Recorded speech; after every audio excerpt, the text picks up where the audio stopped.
विषयों का अध्ययन कर लिया है। पहले पराभक्ति का स्वरूप, उसका महात्म्य बताया गया। उसके बाद यह बताया गया कि भक्ति, इसमें कामना पूर्ति नहीं होती, वो कामना की विरोधी होने के कारण। और वह विरोध कैसा होता है, निरोध कैसा होता है, उसका स्वरूप बताया गया, जिसमें भगवान में अनन्यता होती है और उससे विरोधी जितनी बातें हैं, भगवान से विरोधी, उनके प्रति उदासीनता रहती है। उसके बाद में भक्ति के लक्षण क्या हैं, ये विभिन्न आचार्यों के द्वारा बताए गए। पाराशर्य यानी व्यास कहते हैं पूजा आदि में अनुराग, गर्ग कहते हैं कथा आदि में अनुराग, शांडिल्य कहते हैं कि आत्मरति अविरोध, यह उसका लक्षण है। और नारद कहते हैं कि भगवान में समस्त आचरणों का, समस्त हमारे कार्य क्रियाकलाप चिंतन आदि का विसर्जन, समर्पण और भगवान के विस्मरण में परम व्याकुलता, ये उसका लक्षण है। और फिर शास्त्र का नारद स्वयं गोपियों का उदाहरण देते हैं और गोपियों का उदाहरण देकर बताते हैं उसमें विशेषता क्या है। उसमें भगवान के महात्म्य का विस्मरण नहीं होता और भगवान के सुख में स्वयं की सुख की अनुभूति होती है, स्वार्थ बिल्कुल नहीं होता। अगला विषय था ज्ञान, कर्म और भक्ति का परस्पर संबंध या परस्पर उनका कंपैरिजन। उसमें कहा ज्ञान, कर्म और योग इन सभी से श्रेष्ठतर है भक्ति। क्यों है? क्योंकि वह फल रूप है। भक्ति अपने आप में फ्रूट है, ऐसा नहीं है कि कुछ प्राप्त करना है। भक्ति पाली वही अपने आप में एक महान उपलब्धि है, जिसकी चर्चा हमने कई प्रकार से की थी। दूसरी विशेषता भक्ति में यह है कि उसमें दीनता होती है और भक्त परम दीन हो जाता है। भगवान भी यह दीनता पसंद करते हैं। फिर ज्ञान और भक्ति का क्या संबंध है, इस पर भी हमने विचार किया। यह एक दूसरे पर आश्रित हैं, यह बात हमने देखी। और अब उसके बाद में 34वें सूत्र में पिछली बार हमने देखा था तस्याः साधनानि गायन्ति आचार्याः। आचार्य उसके साधनों का वर्णन करते हैं। गायन्ति, गायन्ति, कथ्यन्ति नहीं, कथ्यन्ते नहीं।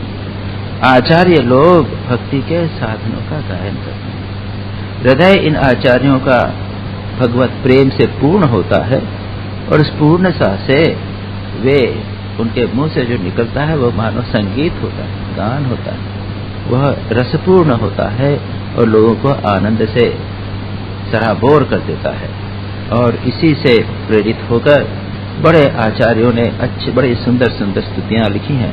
स्वयं शंकराचार्य अद्वैत वेदांत के पंडित होते हुए भी, परम ज्ञानी होते हुए भी परम भक्त भी थे और उन्होंने इतनी सुंदर सुंदर स्तुतियां लिखी हैं भगवान की। विष्णु षट्पदी, अन्नपूर्णा स्तोत्र और देवी अपराधा क्षमापना सो स्तोत्र, इतने सुंदर सुंदर स्तोत्र लिखे हैं, इतने सुंदर भजन लिखे हैं।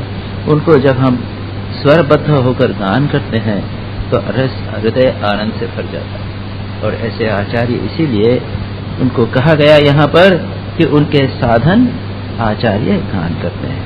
और मैंने पिछली बार बताया था आचार्य कौन है, तो इसके लक्षण शास्त्रों में दिए गए हैं। विवेक चूड़ामणि में शंकराचार्य देते हैं, ये शांत महांत, शांत हैं, महान हृदय वाले हैं। शांता महांता निवसंति संतः, वसंतवत लोकहितम चरंतः। वे वसंत की तरह अपने स्वभाव से लोगों का कल्याण करते हैं। जहाँ जाते हैं वहाँ पर वे आनंद का विस्तार करते हैं। और उसके बाद में और भी आगे कहा है कि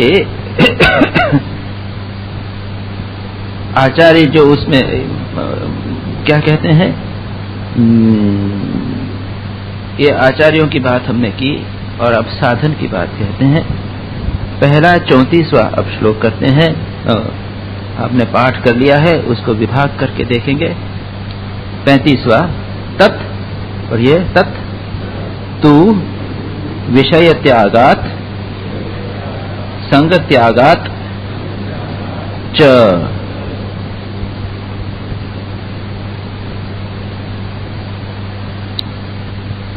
इसमें अलग अलग शास्त्रों में अलग अलग साधन बताए गए हैं। इसके लिए अपने ज्ञान मार्ग के लिए साधन चतुष्टय की बात है। विवेक, वैराग्य, मुमुक्षुत्व और षट संपत्ति, शम दम उपरति तितिक्षा आदि। भक्ति योग में यहाँ पर भक्ति, ये नारद भक्ति सूत्र है, लेकिन भक्ति योग स्वामी विवेकानंद ने जो भक्ति योग लिखा है उसमें उन्होंने रामानुजाचार्य के अनुसार जो भक्ति के साधन है उसमें बताया है विवेक, विमोख, कल्याण, क्रिया इत्यादि। उसमें आहार के संबंध में विवेक, सावधानी, खाने के बीच सावधानी रखना, चित्त शुद्धि, और क्रिया जो यज्ञ आदि हैं, पंच यज्ञ जो हैं, स्वाध्याय, पितृयज्ञ, नृयज्ञ, देवयज्ञ, ब्रह्म यज्ञ और भूत यज्ञ इत्यादि का वर्णन वहां पर किया गया है। यहाँ पर सबसे पहले नारद कहते हैं एक निगेटिव मीन्स ऑफ गेटिंग भक्ति, पॉजिटिव और नेगेटिव, विषय निषेधात्मक और विधेयात्मक। पहले कहा गया, कहते हैं विषय त्याग और संग त्याग। भक्ति बिना हमारे सेंस एंजॉयमेंट के जो विषय हैं उनके त्याग के बिना संभव नहीं। ये अच्छी तरह समझ लेना चाहिए। श्री रामकृष्ण कहते थे भगवान को प्राप्त करना है तो संसार को छोड़ना तो होगा, और इससे लोग घबराते हैं, कहते हैं कि क्या दोनों एक साथ नहीं होंगे? तो इसका तो उत्तर तुलसीदास जी भी कहते हैं, जहाँ राम तहाँ नहीं काम, जहाँ राम तहाँ काम नहीं, जहाँ काम तहाँ नहीं राम। तुलसी कबहु न होत है, रवि रजनी एक ठाम। तो अगर हम सचमुच भक्ति चाहते हैं तो हमें संसार से अलग होना ही पड़ेगा। अच्छा, विषय त्याग कर दिए, हम एकांत में चले गए, सिनेमा नहीं देखते, टीवी नहीं देखते, अच्छा भोजन नहीं करते, अच्छे वस्त्र आदि नहीं पहनते, एक कुटिया में जाकर रहने लग गए संसार से दूर। लेकिन अगर आसक्ति बनी हुई है तो मन उस ओर जाए। इसलिए दूसरी बात यहाँ पर कही गई है संग त्याग, विषय त्याग और संग त्याग। संग यानी आसक्ति, इन दोनों का त्याग परम आवश्यक है। बाहरी त्याग से अधिक महत्वपूर्ण है आसक्ति का त्याग। संग भी, संग यानी कंपनी, हम किसके साथ रहते हैं, दो प्रकार का हो सकता है। एक तो विषयी लोगों के बीच में रहना, संसारी लोगों के बीच में रहना, संसार में रहना, या फिर भक्तों के संग रहना। तो यहाँ पर विषय त्याग करना पड़ेगा और संसारी लोगों के का संग भी त्याग करना पड़ेगा। आगे वो कहेंगे दुस्संग, अब देखिएगा 43वें सूत्र में कहा है दुस्संग सर्वथैव त्याज्यः। दुस्संग जो है संसारी लोगों का संग डेफिनेटली त्याग करना पड़ेगा, निश्चित रूप से त्याग करना पड़ेगा। और इसलिए जिस व्यक्ति के मन में भक्ति का उदय होता है वह धीरे धीरे संसार में रहना उसके लिए कठिन लगता है। श्री रामकृष्ण कहते थे कि ऐसे व्यक्ति को जो संसार घर है वो अंधकूप जैसा लगता है। ऐसा लगता है कि कौन सा यह अंधा कुएं में बैठा हुआ, और परिवार के जन, माता पिता जो उनको इतना प्यार करते हैं, माता इतने प्यार करती है, भले वो निस्वार्थ प्रेम हो तो भी उनको ऐसा लगता है कि ये माता पिता मानो काल सर्प जैसे लगते हैं। कहाँ फंस गया, संसार में फंस गया हूँ, एक कुएं में फंसा हुआ हूँ और चारों ओर सर्प आदि हैं, भले ही लोग कितना ही प्रेम करते हैं। तो यह मनस्थिति होती है जिसके मन में भक्ति का उदय होता है। इसके पहले अगर भक्ति की उदय करना है तो इस चीज को स्वीकार करना पड़ेगा। संसार के संग से दूर रहना है, विषयों से दूर रखना है और विचार के द्वारा उसके संग को, अटैचमेंट जो है उसको त्याग करना। तो प्रश्न यह है कि केवल दूर रहने मात्र से नहीं होगा, उसके लिए सबसे महत्वपूर्ण बात है विवेक, डिस्क्रिमिनेशन। विचार के द्वारा हमें संसार के विषयों के प्रति हमारी जो आसक्ति है उसे कम करना पड़ेगा। ये सर्वत्र बहुत महत्वपूर्ण बात बताई गई। आसक्ति, जब तक हमें उसमें रस है तब तक आसक्ति नहीं जाएगी। अगर विचार किया जाए तो संसार की सभी वस्तुएं हमें दुखपूर्ण प्रतीत होने लग जाएंगी। इस पर, विवेक पर, वैराग्य पर हमने पातंजल योग सूत्र के अध्ययन के समय विस्तार से विचार किया था। जो वस्तु हमें लगती है कि यह वस्तु तो सुख देने वाली है, वही वस्तु विचार के द्वारा दुखपूर्ण प्रतीत होने लग जाएगी। जिस अच्छे भोजन की वस्तु खाने में बड़ी अच्छी लगती है, अगर विचार करें तो श्री रामकृष्ण कहते हैं कि आखिर वो है क्या। आप रसगुल्ला लीजिए, अच्छी मिठाई लीजिए, गले के नीचे गई, क्षण भर का मुंह के अंदर स्वाद, गले के नीचे गई, उसके बाद क्या हुआ? उसके बाद तो कुछ नहीं, उसके बाद वह विष्ठा के समान और कुछ नहीं।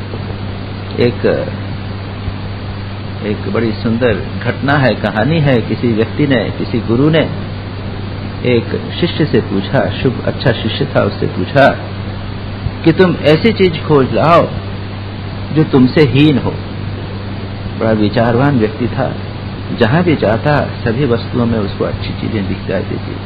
वो सब में दोष नहीं देखता, गुण देखता, सब चीजें देखता, लगता कि सभी तो चीजें अच्छी हैं। अंत में उसने सोचा कि विष्ठा, एक्सक्रीटा जो है वह सबसे गंदा है। इसी को मैं गुरुजी को बताऊं कि विष्ठा सबसे निकृष्ट। विष्ठा के पास गया तो विष्ठा क्या करती है? जैसे ही वो विष्ठा को स्पर्श करने लगा, विष्ठा कहती है मुझे मत छुओ, मेरी दुर्दशा तुम्हारे स्पर्श से हुई है। पहले तो मैं बहुत अच्छा मिठाई था, मेरा तो बहुत अच्छा स्वादिष्ट भोजन था, मिठाई था, तुमने स्पर्श किया तो इसलिए मेरे हालत विष्ठा हो गई। बहुत सारे लोगों के जीवन में विवेक के द्वारा वैराग्य आता है, संग त्याग होता है। मैंने कहानी बताई है इब्राहिम की। इब्राहिम एक प्रसिद्ध इस्लामी मुसलमान सूफी संत हो गए हैं। वे राजा थे, बादशाह थे, और एक दिन उन्होंने अपने छत के ऊपर ढम ढम ढम का आवाज सुना। तो पूछा कौन है? कहा कि मैं हूं। ठीक है, क्या कर रहे हो? मैं कुछ खोज रहा हूं, मेरी चीज खो गई है। क्या खो गया है? मैं ऊंट खो गया। तो इब्राहिम ने हंसते हुए कहा कि ऊंट खोएगा तो छत पे थोड़ी मिलेगा, ऊंट खोएगा तो नीचे मिलेगा। तो वो कहते हैं कि बात तो तुम ठीक कहते हो, लेकिन क्या अल्लाह महल में रहकर मिल सकता है? दूसरे दिन यही शख्स जो ऊपर छत पे थे उनके महल में आ गए, चलते हुए खटखट खटखट सीधे चले आए, इधर उधर रौब से देखने लगे। तो क्या देख रहे? कि मैं रहने की जगह देख रहा। तो कह रहो यहाँ पर? कि मैं यहाँ रहूंगा। क्यों? कि मैं सराय में नहीं रहता। कहा कि ये सराय नहीं है, मेरा महल है, इसमें रह सकते हो। कि अच्छा बताओ तुम्हारे पहले कौन रहता था? कि मेरे पिताजी रहते थे। उसके पहले कौन रहता था? उनके पिताजी रहते थे। उसके पहले कौन रहता था? उनके पिताजी रहते। देखो, एक आदमी आया चला गया, आया चला गया, तो सराय तो। और तीसरी घटना हुई, दिल बहलाने के लिए निकले तो एक हिरण को मारने के लिए जो तलवार तीर लगाया, तो हिरण बोलने लगा तू मुझे क्या मारेगा, देख मौत तेरे पीछे पड़ी। जब देखा कि उसके जीन, घोड़े की जीन से आवाज आ रही, मौत तेरे पीछे पड़ी। ये क्या? ये सिंबॉलिकली मन में जो बातें होती हैं, जब विचार और विवेक उत्पन्न होता है तब जो अवस्था होती है उसका वर्णन। और इस प्रकार से विवेक जब जागृत होता है तब विषय त्याग होता है। महल के संबंध में विवेक हुआ उन्हें कि अरे ये तो सराय है, महल में रहकर भगवान को प्राप्त नहीं किया जाता। श्री रामकृष्ण के जीवन में इस प्रकार के विवेक के अनेक सुंदर दृष्टांत। जो विषय त्याग की बात कह रहे हैं, श्री रामकृष्ण ने कैसे विषय त्याग किया। जो धन हम इतना प्रिय समझते हैं, विषय भोग का वस्तु समझते हैं, उसको श्री रामकृष्ण ने विवेक द्वारा त्याग किया, उससे संग विवेक द्वारा त्याग किया। उन्होंने एक हाथ में रुपया लिया, दूसरे हाथ में मिट्टी ली और अपने मन को कहा, ये क्या है विवेक का प्रोसेस। रे मन, इसे कहते हैं रुपया, इससे सुख मिलता है, इससे संसार के विषय मिलते हैं, और ये मिट्टी, इससे कुछ नहीं मिलता। लेकिन इस रुपये से भगवान से नहीं मिलता, भगवान इससे दूर चला जाता है, और मिट्टी से भी भगवान नहीं मिलता। इस दृष्टि से दोनों एक, रुपया मिट्टी, मिट्टी रुपया, और दोनों को ऐसे मिला के उन्होंने गंगा में फेंक, एक बार फेंक दिया, और उनके मन पर विषयों के प्रति, रुपये के प्रति आसक्ति का त्याग। इस पर कमेंट्री करते हुए स्वामी शारदानंद जी श्री रामकृष्ण लीला प्रसंग में लिखते हैं कि हम 100 बार भी करें तो भी नहीं, हम एक बार भी नहीं करते, लेकिन ये विचार अवश्य करना चाहिए। ये धन से कितनी समस्याएं होती हैं, कितनी कठिनाई होती हैं, धन से कितना दुख होता है, और धन हमें भगवान से दूर ले जाता है। इस प्रकार जब हम विवेक करेंगे, डिस्क्रिमिनेशन करेंगे, तब संगत यह होगा।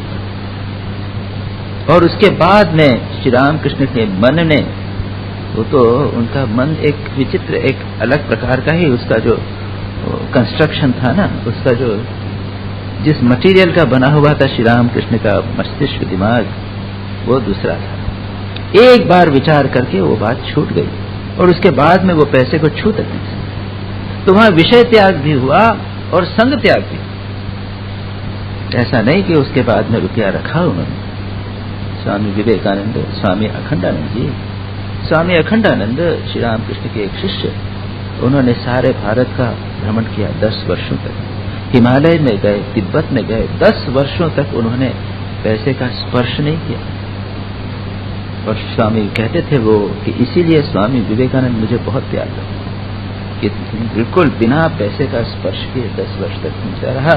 बहुत प्यार करते थे स्वामी विवेकानंद। इसका मतलब ये नहीं कि उन्होंने बाद में पैसा नहीं रखा, उनको एक वो चलाना पड़ता था, एक उन्होंने ऑर्फनेज चलाया। बड़ी सुंदर घटना है, चवन्नी थी उनके हाथ में, मुर्शिदाबाद से जा रहे थे, वहां अकाल पड़ा था, एक बच्ची रो रही थी। क्यों रो, पूछा बेटा क्यों रो रही है, तो कि एक मेरे को माँ ने पानी लाने के लिए दिया था, मिट्टी का बर्तन था, वो टूट गया है, और एक ही मिट्टी का बर्तन है, और माँ मारेगी मुझे। तो उनके पास चवन्नी थे, उन्होंने जाके एक बर्तन खरीद के उसको दे दिया। इतने में बहुत सारे बच्चे आ गए कि हम भूखे हैं, 2 दिन से नहीं खाया है। उन्होंने उस बचे हुए पैसे का, उन्होंने मुरमुरा, लाई जिसे बोलते हैं, वो देकर उन्होंने सबको खिला दिया, पैसा खत्म हो गया। वो तो सन्यासी थे, उनको पैसे से कोई मोह नहीं। ये सब घूमने के बाद की बात है, शायद ये 10 वर्षों तक बिना पैसे के रहे। उसके बाद में सेवाश्रम उन्होंने ऑर्फनेज चलाया, तब तो पैसा रखा, और वो एक प्रकार से काफी स्टिंजी थे, वो जो भी कुछ आता था भाव ताव करते थे। लेकिन इतने वर्षों तक पैसा त्याग करके रहे, इसलिए उनके मन में पूर्ण आसक्ति भी थी। श्री रामकृष्ण का दृष्टांत ऐसा है कि उन्होंने त्याग भी किया और बाद में भी पैसे को छुआ नहीं, स्पर्श नहीं किया। बाकी स्वामी विवेकानंद अमेरिका गए तो डॉलर साथ में ले गए, तो पैसा इकट्ठा किया उन्होंने भारत के उत्थान के लिए। बाकी हमारे सन्यासी लोग पैसे को स्पर्श नहीं करते, ऐसी बात नहीं, लेकिन उनके मन में दृढ़ता रहती है संग त्याग की, आसक्ति का त्याग। श्री रामकृष्ण के जीवन में संग त्याग और ये विषय त्याग दोनों था। मां शारदा के जीवन में, मां शारदा तो रहती थी, अपने उनको तो कर चलाना था, बड़ी गरीबी में थी, पैसे के बिना काम नहीं चलता, गृहस्थी रहती थी, लेकिन कभी काउंट नहीं करती।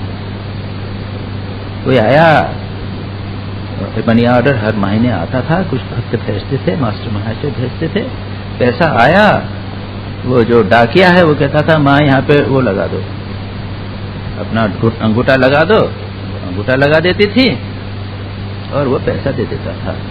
माँ कभी काउंट नहीं करती थी उसको लेकर डब्बे में कि माँ काउंट करे, कि ज्यादा पैसे को हिलाना डुलाना नहीं चाहिए, ज्यादा पैसे को हिलाना डुलाना नहीं चाहिए। कहती थी जहाँ पैसा रहेगा वहां पर मेघ उठेंगे, चिंता के मेघ, अरे किसने चोरी तो नहीं हो गई, काउंट करेंगे, क्या करेंगे, इसको जमा करना है तो इंटरेस्ट कौन से में डालने से ज्यादा मिलेगा। ये रामकृष्ण मिशन में हमारी भी समस्या हो गई, पैसा होने के से इनकम टैक्स एग्जम्पशन यदि हो तो ज्यादा प्रॉफिट नहीं होना चाहिए, सरप्लस नहीं जाना चाहिए, ये सारी बातें। पैसा रहता ही तो ये मेघ होते हैं। ये क्या हुआ? ये हुआ डिस्क्रिमिनेशन। इस विचार के माध्यम से हम पैसे से हमारी आसक्ति को कम कर सकते हैं। कर हमें बाध्य होकर संसार में पैसे की आवश्यकता पड़ती है संसार चलाने के लिए, तो भले रखें जैसा माँ शारदा रखती हैं, लेकिन उसमें ज्यादा चिंता की बात है, उसको लेकर अपना दिमाग खपाने की बात है। ऐसे भी दृष्टांत हैं, किसी आदमी ने, किसी ने व्यक्ति ने किसी दूसरे व्यक्ति के ऊपर 50 रुपए चोरी के इल्जाम लगा दिया। एक बिल्कुल सज्जन व्यक्ति है, किसी दूसरे स्कूल, एक कॉलेज की शायद कथा है इस प्रकार की, तो कुछ लड़कियों ने एक लड़के ऊपर इल्जाम लगा दिया, इसने चोरी कर दिया, इसने इसी के कारण पैसा और चोरी कर दिया। इसने चुपचाप कहा अच्छा कितना है? 50। ये 50। अब लोगों ने कहा कि तुम तो सच्चे हो, तुमने वो लड़ा क्यों नहीं? उसके why did you not protest? कह रहे उसमें कितनी एनर्जी नष्ट होगी, सोचो तो कितनी एनर्जी नष्ट होने वाली। और बाद में जिन लोगों ने झूठा इल्जाम लगा उनको बड़ा शर्मिंदा होना पड़ा। आगे चलकर वे एक महान संत बने। स्टिल आप लोग संभवतः जानते होंगे, एक बहुत आजकल के बहुत फेमस आठवले या इस प्रकार के हैं, या किसी की एक यंग स्टूडेंट एज की देखी कुछ कहानी है इस प्रकार की। तात्पर्य यह है कि संसार के विषयों के प्रति हमारा दृष्टिकोण हमें बदलना पड़ेगा। ये पैसे के बारे में बात करें। श्री रामकृष्ण ने, ये तो हुआ धन की बात। दूसरा मेजर अट्रैक्शन है लस्ट। माँ शारदा सो रही है अपने पास में, रात को श्री रामकृष्ण अपने मन से कहते हैं, रे मन, इसे कहते हैं नारी शरीर, यह भोग का वस्तु माना गया है और तुझे ये धर्म से प्राप्त है, अधर्म से नहीं, धर्म से प्राप्त है। तू चाहे तो इसका भोग कर दे, लेकिन याद रखो इसका भोग करने से संसार में बंधन हो जाता है और भगवान से मन विमुख हो जाता है। और फिर मन से कहते हैं कि देख, ऐसा नहीं कि तू अभी कुछ कह रहा है और अंदर कुछ भोग की इच्छा है, ऐसा नहीं, क्लियर होना चाहिए। मन मुके ऊपर से कुछ बात करें या आदर्श की बात करें, नहीं नहीं मैं तो संत हूं, ऐसा नहीं करना चाहिए। ये एक्सटर्नल कंडक्ट की बात और भीतर भोग की इच्छा, ऐसा नहीं। और तब श्री रामकृष्ण जब माँ को स्पर्श करने गए तो मन रिकॉइल कर गया और गहरी समाधि में ली। ये अगेन डिस्क्रिमिनेशन, विवेक के द्वारा संग त्याग। उसके बाद माँ को त्यागा नहीं, उनके पास रही, 9 वर्ष महीने तक एक ही शैया पर सोई। उसके बाद में सदा उनके पास में रहती थी, भले कमरे में दूसरे कमरे में रहती थी, लेकिन श्री रामकृष्ण का मन कभी उस ओर नहीं गया। विवेक के द्वारा उन्होंने विषय त्याग किया, आसक्ति त्याग की विवेक के द्वारा। और दृष्टांत लीजिए, धन की बात तो मैंने बता दी, कामनी के भोग की बात बता दी, अब लीजिए खाने पीने की बात। श्री रामकृष्ण कहने लगे, मेरी इच्छा हुई भीमनाथ के रसगुल्ले खाने, संदेश बेगौर में भीमनाथ नामक एक दुकान है, उसके संदेश उस समय प्रसिद्ध था, आज भी प्रसिद्ध है। जैसे आप कहें कि अग्रवाल स्वीट्स है या हल्दीराम है, जैसा आप कहते हैं आजकल जो कोई होगा जो फेमस है, भाई उसकी दुकान बहुत फेमस है। वहाँ पे जो सेक्टर 18 या 19 में वो एक जगह है, वहाँ कहते हैं कि यहाँ पे इमरती यहाँ की बहुत अच्छी है। ओके, तो सुन सुन के हमारे मन में इच्छा होती है, ये होता है संग।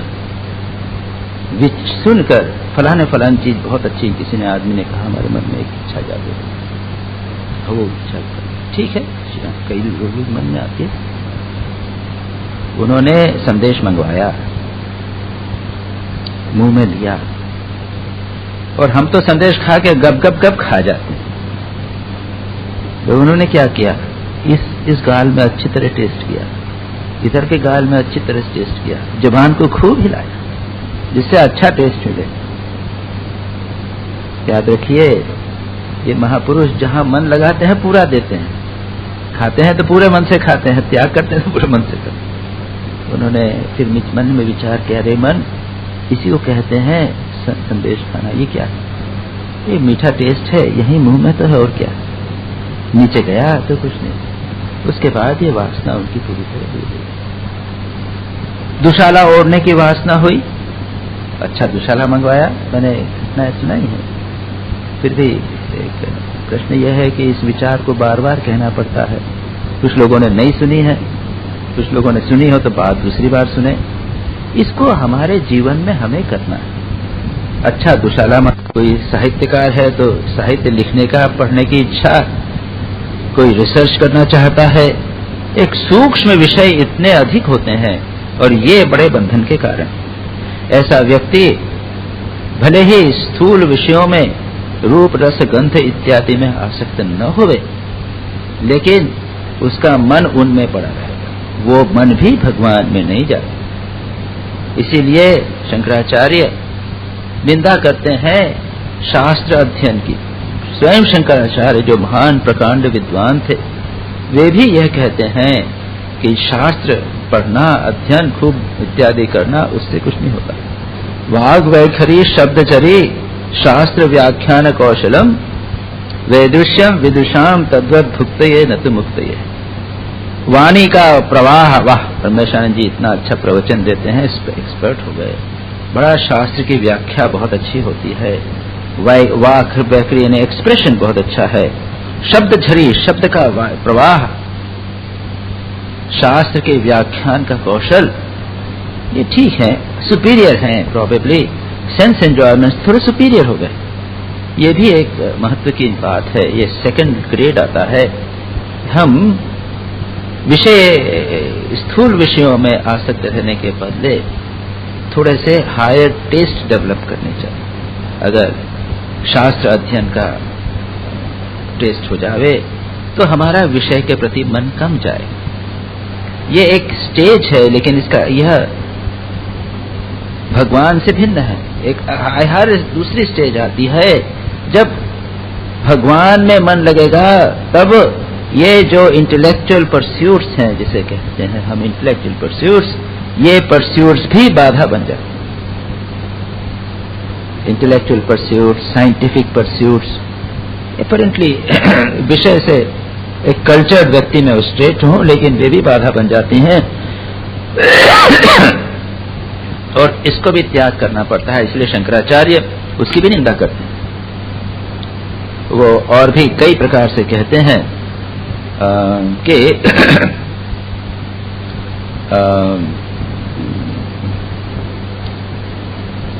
और भी कुछ श्लोक हैं, विवेक चूड़ामणि में कई इंटरेस्टिंग श्लोक आते हैं जिसमें इस बात को बार बार कहा गया है कि अगर शास्त्र को पढ़ा जाए, जीवन में नहीं उतारा जाए तो उससे नहीं होगा। श्री रामकृष्ण,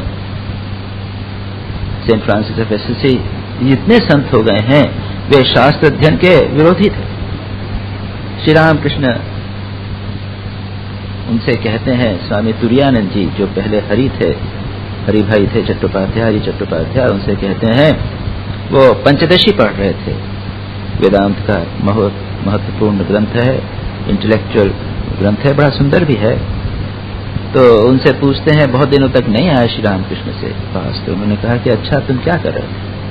कि वे शास्त्र पढ़ रहा था, पंचदशी पढ़ रहा था। श्री रामकृष्ण ने कहा, अच्छा बताओ वेदांत का सार क्या है? यही है ना, ब्रह्म सत्य और जगत मिथ्या। हाँ, अब इसे जीवन में उतारो और पढ़ने की क्या आवश्यकता है। मां शारदा कुछ अध्ययन किया करती थी।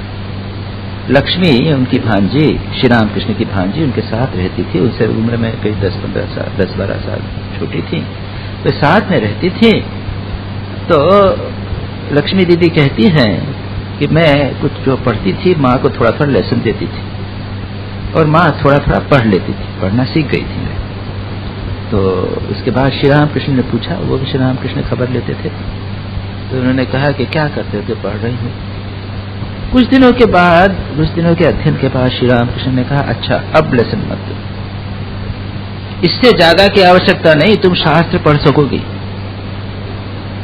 रामायण महाभारत इत्यादि जो किताबें हैं, इतना तुम पढ़ सकोगी, इतना ही सफिशिएंट।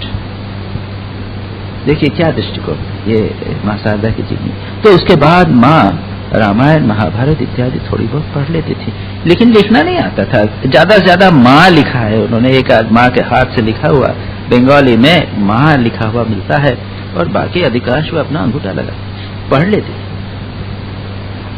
इतना पर्याप्त है, उससे अधिक नहीं। तो ये भी एक शास्त्र व्यसन, ये भी विषय के भी भीतर आ जाता है, विषय के साथ साथ ये भी हो जाता है, ये भी भगवान से विमुख कर सकता है। इसलिए कहा विषय त्याग और संग त्याग। संगीत, भगवान के भजन बहुत अच्छा है। श्री राम कृष्ण बहुत अच्छा गाते थे।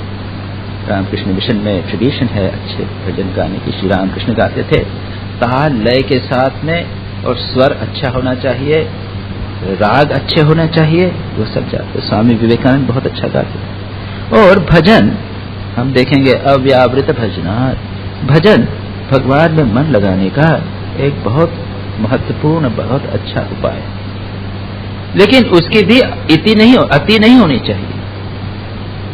एक बार स्वामी अखंडानंद जी महाराज, जिसकी बात मैंने अभी कही, जो बिना पैसा लिए सब घूम रहे थे, बेलूर मठ में थे, स्वामी विवेकानंद वहां पर थे, और अखंडानंद जी चंडी पाठ की परंपरा आप जानते हैं, चंडी पाठ कर रहे थे। तो चंडी तो स्तोत्रों में वो है, छंदों में है, अनुष्टुप छंद है, त्रिष्टुप छंद भी है, दूसरे छंद हैं, और उनको आप किसी भी तरह से कर सकते हो। आप उसको भैरवी में कर सकते हो, भैरव में कर सकते हो, अलग अलग रागों में कर सकते हो। वे उसको अलग अलग रागों में गा रहे हैं। स्वामी विवेकानंद जी ने सुना, बाद में उसे बुलाया, अच्छा वाह अच्छा गान कर रहा था तू, अच्छा ये बता, मेरे कहा वार्निंग देते हुए कहा, मैं जानता हूं, मैं अच्छा गायक हूं, जानते हो? तो स्वामी विवेकानंद तो ध्रुपद गाया करते। उन्होंने अपने चाइल्डहुड में, बचपन में संगीत ट्रेडिशनली सीखा। वो सब बखावत गा सकते थे, बजा सकते थे, सब करते थे। तो मैं तो ये सब करता हूं, मैंने तो कभी नहीं किया ये। चंडी को मैंने कही नाना रागों में तो बिठाया नहीं है और गाया नहीं है। जो ट्रेडिशनल रूप से चंडी का चैंटिंग होता है वही करेगा, उसको करने की कोशिश मत करो। तो संगीत का रस लेना और भक्ति का, संगीत में जो भक्ति है उसका रस लेना, उसमें अंतर है। तो यहां पर इसलिए मैंने कहा कि ये सूक्ष्म रस है, ये सूक्ष्म विषय है। इंटेलेक्चुअल परस्यूट में आसक्ति, संगीत में आसक्ति, ये सारी बातों को हम संग त्याग में, विषय त्याग में ले लेंगे। ये सारे कई प्रकार के विषय हैं, और इसलिए one has to be very careful. Imitation of Christ में एक पैसेज आता है जिसमें फाइनलीज, मानसिक सुख किस प्रकार से होते हैं, शास्त्र गहराई में जाने का प्रयत्न करना, शास्त्र में फिलोसॉफिकल परस्यूट, म्यूजिक की परस्यूट, रिसर्च, इसके गहराई में बहुत सारे, एक बढ़िया कोटेशन है, अनफॉर्चुनेटली मैं नहीं लाया, हमें पास मिली नहीं किताब इमीडिएटली। उसमें देखा गया है कि इतने सारी चीजें हैं जो भगवान से भिन्न है, they have nothing to do with God. और जो भी शास्त्र भी है उसका भी उद्देश्य अगर भगवान न होवे, केवल शास्त्र ऐसा होए, शास्त्र के भोग की इच्छा होवे, रस लेने की इच्छा हो, तो ये बंधन का कारण है, भगवान से दूर ले जाएगा। इसलिए एक बार व्यक्ति हमको we have to be very careful. उद्देश्य है साधना करना और अपने मन को विषयों में नहीं लगाना, उनसे जो संग है उनसे उसे मन को दूर करना। तो श्री रामकृष्ण ने विचार के द्वारा, विवेक के द्वारा संग त्याग किया और विषय त्याग किया। उसके बाद ऐसा नहीं है कि उन्होंने मीठी चीज नहीं खाई। उनको वो जो एरिएटेड वाटर्स हैं वो अच्छे लगते थे, उनको आइसक्रीम अच्छा लगता था, स्वामी विवेकानंद को आइसक्रीम अच्छा लगता था, लेकिन न तो हैंकरिंग है उसके लिए और न ही उसका मन में बताओ इंप्रेशन बना हुआ है, खाया और छूट गया बस। कभी मन में इंप्रेशन नहीं, वो केवल इंद्रिय के स्तर पर थोड़ा सा और बस और कुछ।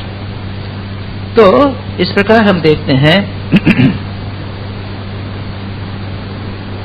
श्री रामकृष्ण स्वामी विवेकानंद, ये यहां पर कहा गया तत्व विषय त्यागात संग त्याग। विषय त्याग और संग त्याग के में संबंध में एक और महत्वपूर्ण बात वह यह है कि अगर हम बाहरी विषय त्याग करते हैं लेकिन संग त्याग न होवे,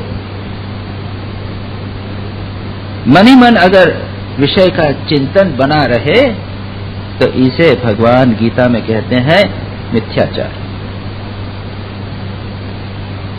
जो मिथ्याचार स उच्यते, जब मन से अगर उसका स्मरण करता है, इंद्रियाणि संयम्य यह आस्ते मनसा स्मरण, मन ही मन उसका स्मरण करे, इंद्रियों को कंट्रोल करे, तो गीता में भगवान कहते हैं सब मिथ्याचार उच्यते, उसको मिथ्याचार कहते हैं, हिपोक्रेट।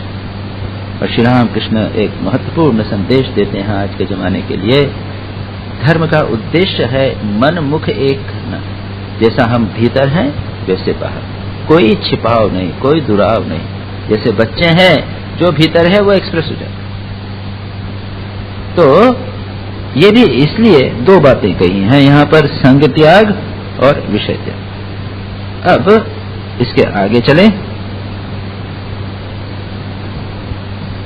ये आवश्यक है कि अगर हम संग त्याग और विषय त्याग नहीं करेंगे तो जो हम आगे पॉजिटिव साधना करने वाले हैं उसका लाभ नहीं मिलने वाला।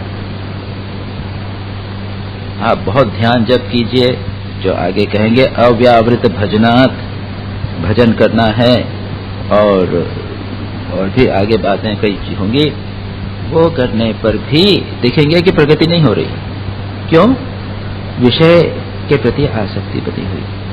श्री राम कृष्ण कहते थे एक किसान बड़ी मेहनत करके अपने खेत में पानी लाया, नहर से उसने कांटेक्ट किया, जोड़ा, मेहनत करके दूर से पानी लाया, खूब पानी दिया, और दूसरे दिन जाके देखा कि पानी है ही नहीं, कहाँ चला गया?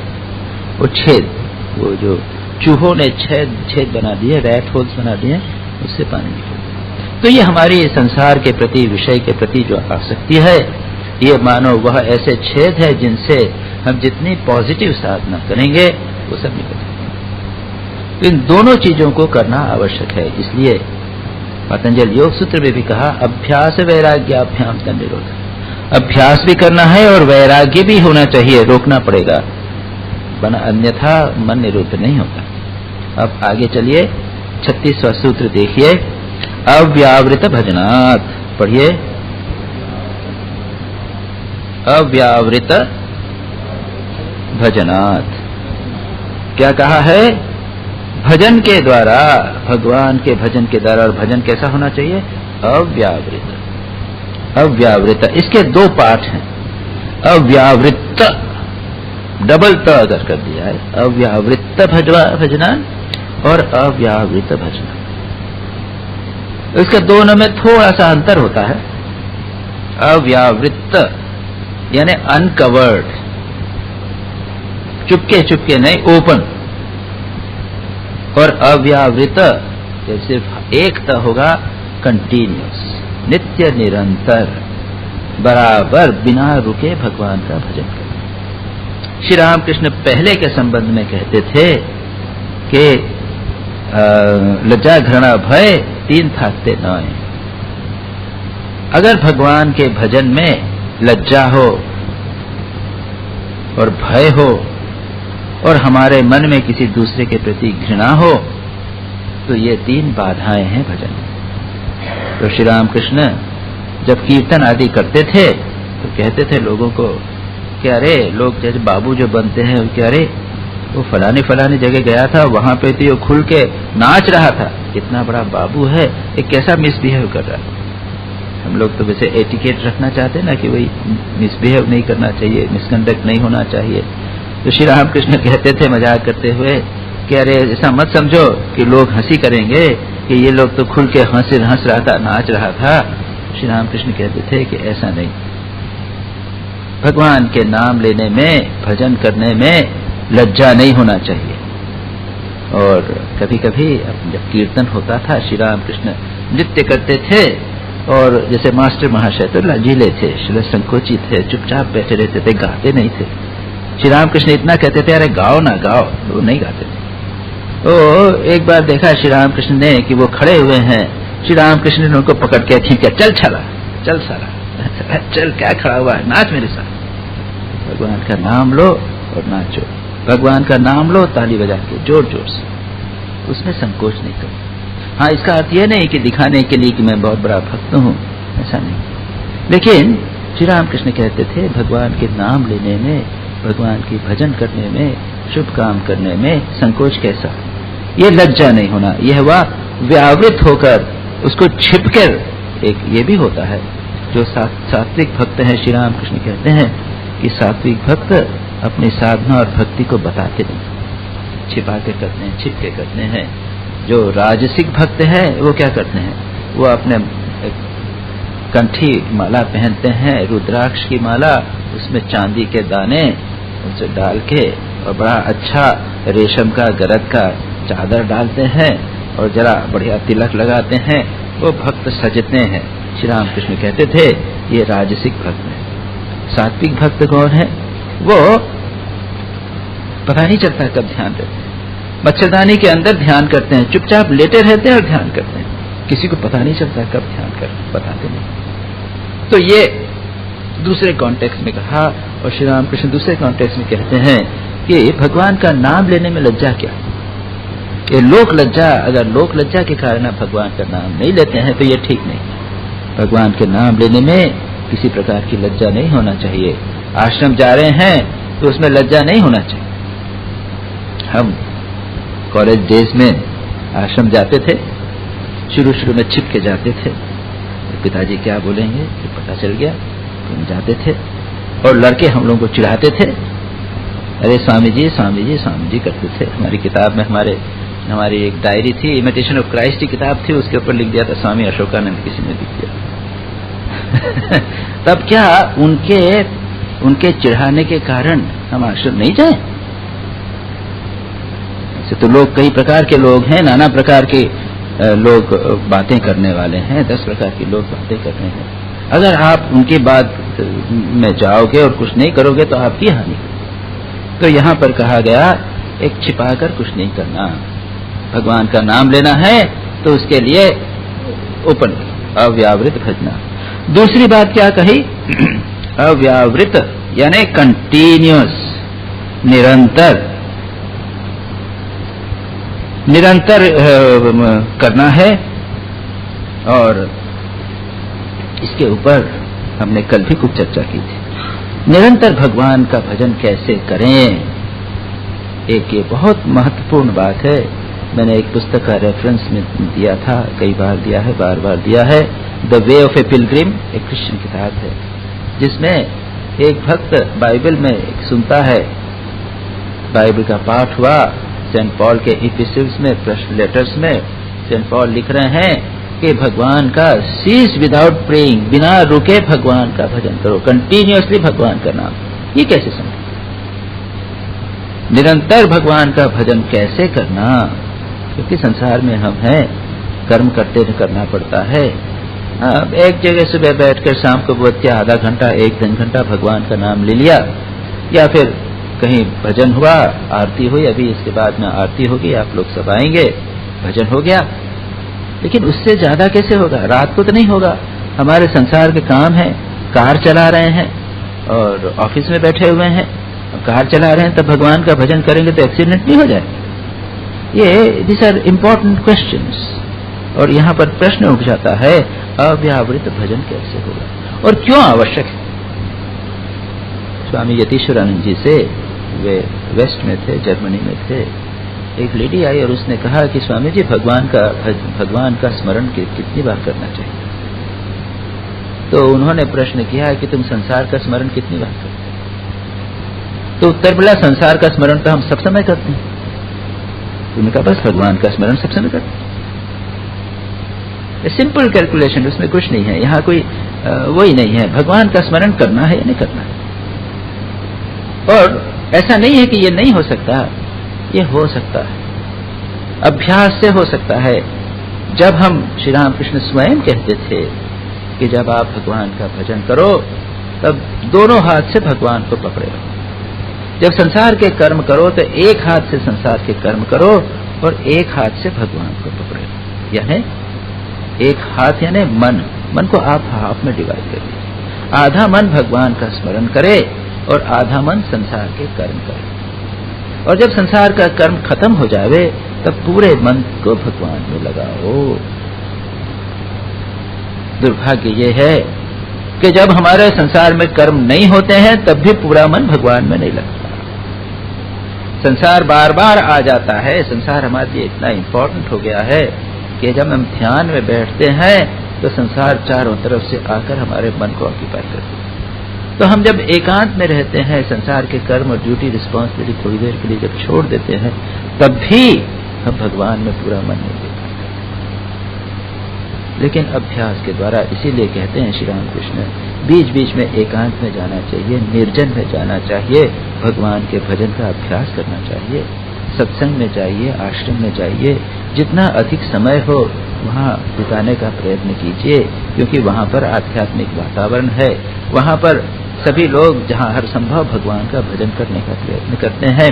तो संसार से दूर रहने पर धीरे धीरे भगवान का स्मरण का अभ्यास हो, उसके बाद संसार में रहिए। श्री रामकृष्ण इसीलिए कहते हैं पहले निर्जन में जाइए, निर्जन नहीं हो तो एक सत्संग में जाइए, वहां जाकर भगवान का भजन कीजिए, इस भगवान को स्मरण कीजिए, फिर संसार। लेकिन अन्यथा ऐसा नहीं हो सकता। अव्यावृत भजनात्, यह जो बात कही है ये हम लोगों के लिए अव्यावहारिक हो जाएगा। लगेगा कि ये क्या नारद जी ने कह दिया है, ये तो संभव नहीं है, असंभव है, और इसको इतना महत्व दे रहे।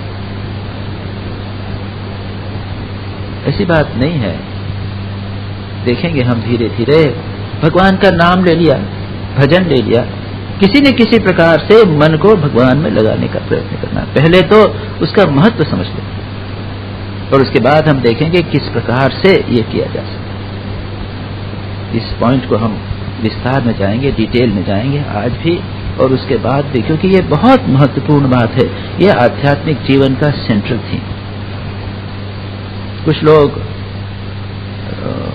इंटेलेक्चुअल होते हैं, ठीक है, अगर इंटेलेक्ट भी, बुद्धि भी अगर मदद करती है भगवान के भजन में, भगवान में मन लगाने में, तो ठीक है। हम लोगों में से अधिकांश भक्त हैं। कुछ लोग हैं इंटेलेक्चुअल्स हैं तो वेदांत पढ़ें, विचार करें, वहां पर भी अव्यावृत भजन की बात। वेदांत के जो आचार्य हैं वो तो दिन भर में कैसे समय व्यतीत करना, इसकी बात कही है। सुबह वेद पाठ करेगा, उसके बाद पुराण करेगा, पाठ करेगा, उसके बाद में योग वशिष्ठ का पाठ। सारे दिन की चर्या बताई गई है जिसमें निरंतर किसी न किसी प्रकार से वेदांत चर्चा ही। ये भी एक प्रकार से अव्यावृत भजन हुई तो हुआ। जो बुद्धिवादी हैं, इंटेलेक्चुअल्स हैं, वो विचार के द्वारा मन को ब्रह्म में लगाने का प्रयत्न करेंगे, लेकिन वह भी निरंतर होगा। और जो भक्त हैं वो भगवान के भजन के माध्यम से, भगवान की सेवा के माध्यम से, भगवान के नाम के माध्यम से, विभिन्न प्रकार से भगवान में मन को लगाने का प्रयत्न। भजन शब्द जो है भज धातु से है, भज सेवाया। भज का अर्थ है सेवा, और वह सेवा कई प्रकार से।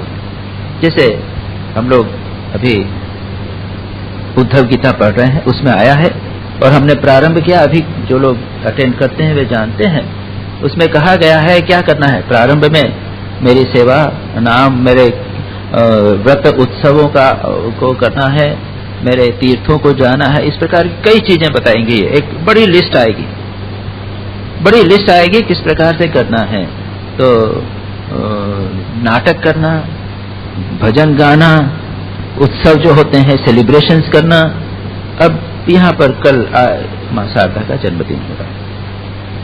अब इसमें क्या किया, कल भक्त आ गए, माताएं आ गई, भक्त माताएं आ गई, वो 2, 2.5, 3 घंटे तक बैठकर उन्होंने माला बनाई और कैसेट चला दिया।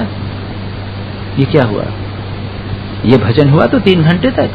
कैसेट न भी चलाते तो भी कॉन्शियसनेस तो बनी रहती थी कि हम माला बना रहे हैं। आज भी हुआ यही, 10 बजे से 11, 12, 12:30 तक माताएं आए, वो सब करती रही। मन को उन्होंने किसी न किसी प्रकार से भगवान में लगाया, सेवा की। इस प्रकार से नाना प्रकार से भगवान में मन लगाया जा सकता है। इम्पोर्टेंट पॉइंट है, ये बात हमें मन में अच्छी तरह बिठानी है कि ये बहुत महत्वपूर्ण बात, इसके बिना होगा नहीं। अगर अन्यथा, जैसा मैंने कहा, नारद जी का यह कथन कि कंटिन्यूसली भगवान का भजन करो, यह इरेलेवेंट हो जाएगा, इम्प्रैक्टिकल हो जाएगा। नारद जी बोल गए हैं, कह रहे पक गए, कुछ तो बोल दिया, अरे कभी संभव नहीं। संभव है, लोगों ने किया है।